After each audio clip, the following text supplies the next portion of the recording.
We've talked about the restrictions a more or less Kantian theory would put on going to war. Now I want to talk about what a Kantian theory would say about what is morally acceptable to do in war. And, I think a Kantian theory would actually just back up something very much like the traditional rules of war we've talked about. How and why will take a little bit of explanation, though, right? Because, you might think it's like, well, look, if you go to war, if you send people to die, if you kill other people, isn't that using others as a mere means? How is it consistent with, respecting someone as an end in themselves to use violence against them, maybe even kill them, right? We've already talked about self-defense, and that really is what rests at the basis of this. But I think Nagel gives us a deeper way to think about this. And, A gives us kind of a framework to think about what Kantians would say about war, how you can support the traditional rules of war with a Kantian theory. But I also think he raises some really interesting and, quite honestly, disturbing points about the relationship between Kantianism and utilitarianism in our moral thinking. So I want to talk about all that. But the first thing I want to talk about is this fighting clean versus fighting dirty distinction. And this is kind of at the foundation of what Nagel says about what it's acceptable to do in war. He thinks this distinction, when you put it with a Kantian theory, or as he calls it, an absolutist theory, but I think Nagel's absolutism, as I've said, is just Kantianism. When you put this distinction with an absolutist or Kantian theory, you get a pretty good explanation of the traditional rules of war, why we should obey them, why they're morally important. Utilitarianism, like everything, will treat these rules as rules of thumb, generally don't break them because it has bad consequences, but they don't have any moral importance in and of themselves. Nagel thinks a Kantian approach can explain why they have importance in and of themselves. So the first part of this is that Nagel thinks that certain hostile relationships are compatible with respecting other persons, or in more Kantian language, which Nagel doesn't quite use, but I think he has kind of in the background, treating them as ends in themselves. But for this to be true, the hostile relationships must follow certain rules. And he thinks we can see both of these things, that hostile relationships are compatible with treating others as ends in themselves, and that they need to follow certain rules.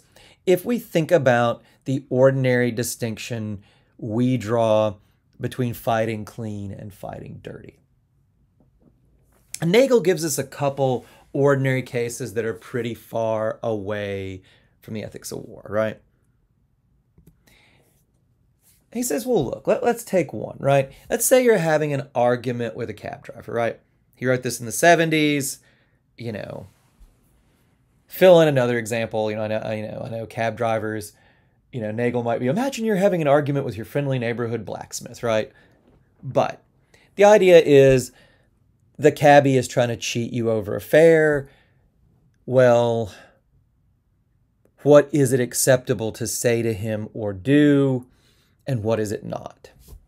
And you can make this any business relationship, right? Somebody who built a deck on your house or made you a birthday cake or cut your yard or whatever, right?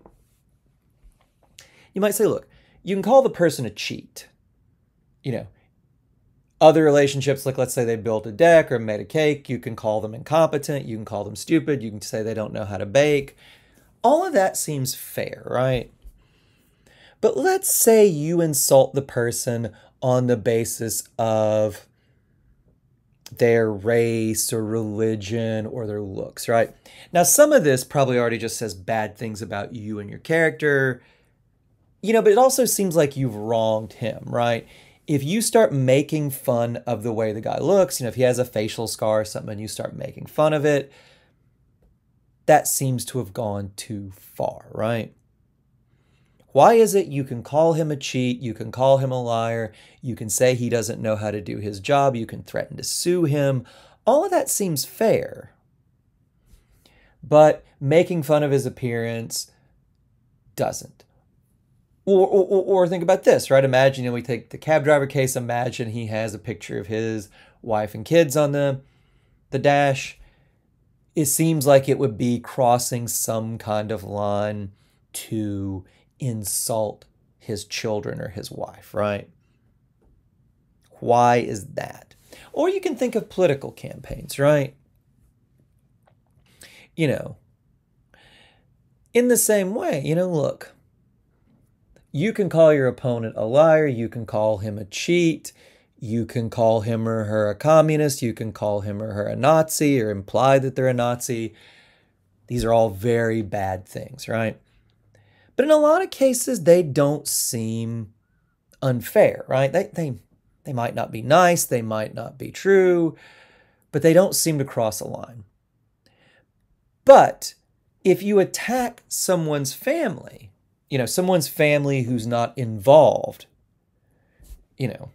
in the race, in their father or mother or whoever's politics, then that seems unfair, right? There are borderline cases, Trump's children, their allegations that they were enriched by their relationship with him. There are the same allegations for Hunter Biden. I'm tempted to think both are true. If that is true, then that is relevant to the candidate. That's a special case, right?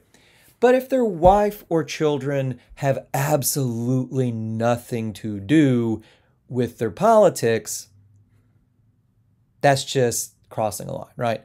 Jimmy Carter, when he was president, his daughter was 12 years old. You can't insult Amy Carter, right? She's not making political decisions. She's not profiting from the presidency. That's just mean. That's just crossing a line. You can say that Jimmy Carter is the worst president in American history. You can say he's incompetent, so on and so forth. That all seems fair. But saying his daughter is weird looking seems like it crosses a boundary. Why is that?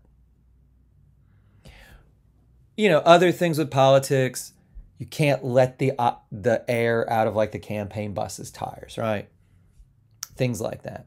Why is that fighting? Why is that off the table? Nagel would say in all of those cases, we're fighting dirty. Nagel has this distinction between fighting clean and fighting dirty. And he thinks, when we think about these cases, we already kind of have the distinction in mind. He'll say, look, you fight clean when the aggression is directed only at the persons directly involved in the conflict and only at features of them relevant to the conflict. Whether the taxi driver is a cheat is very relevant to your argument with him over whether he's charged you a fare, right? Whether the guy who builds your deck or bakes a cake for your kid's birthday is competent is very much relevant to the dispute you're having over whether you should pay them, whether they did a good enough job to deserve the money, right? How they look, what their race is, what their religion is, how tall they are, all of those things are irrelevant to the conflict you are having.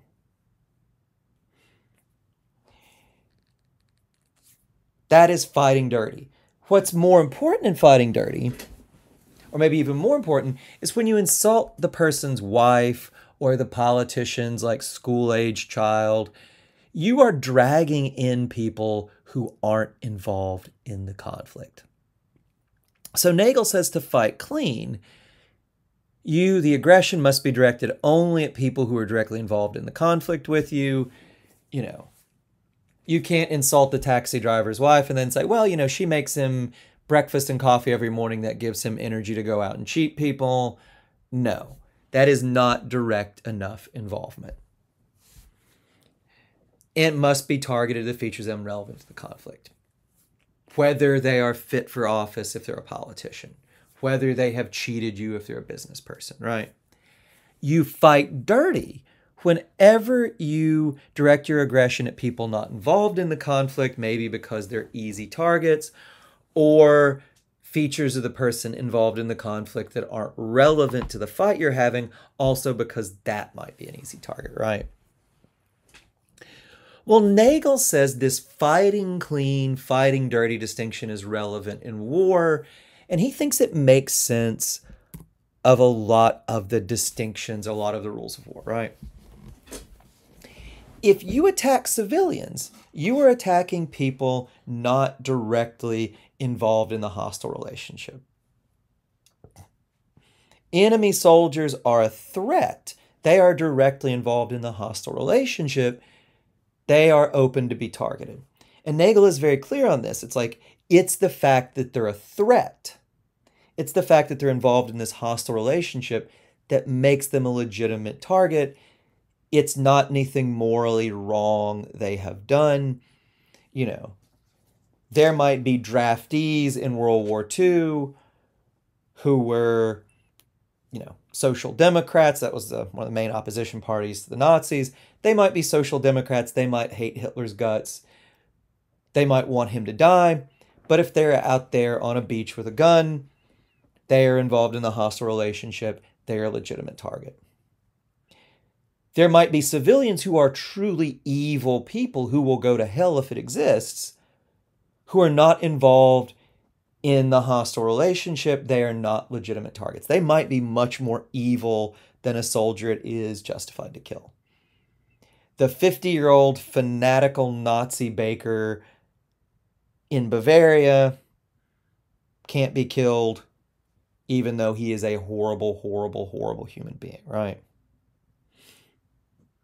It is the involvement in the hostile relationship, not their moral goodness or badness, that justifies this.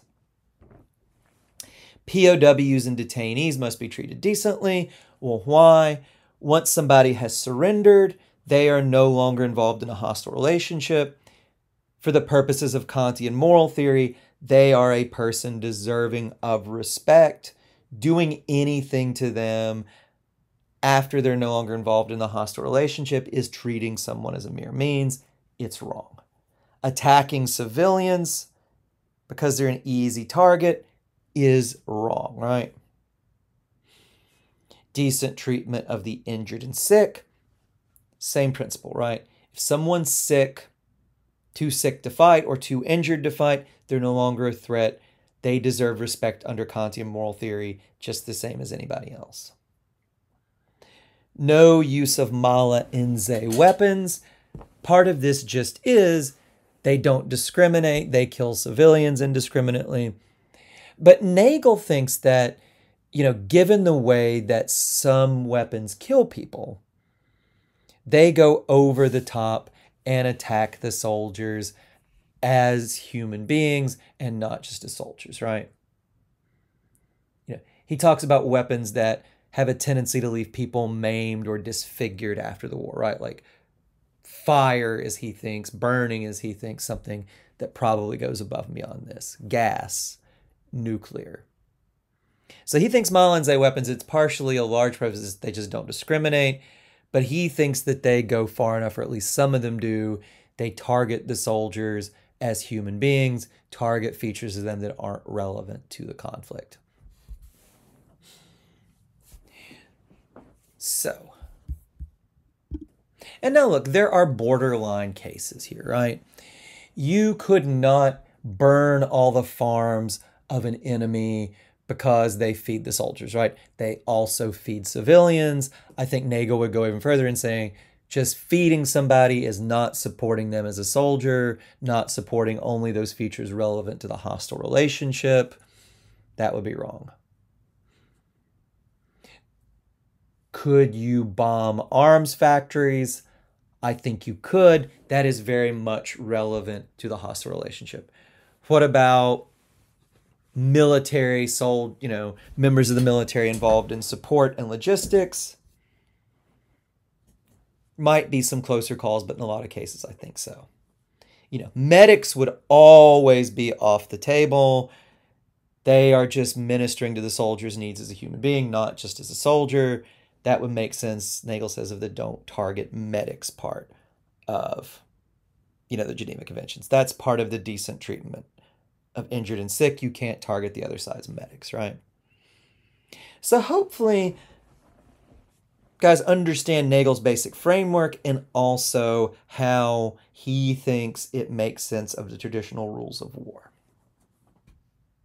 In the next lecture, I want to finish talking about Nagel. There's one more interesting feature of his essay that I think we really should discuss.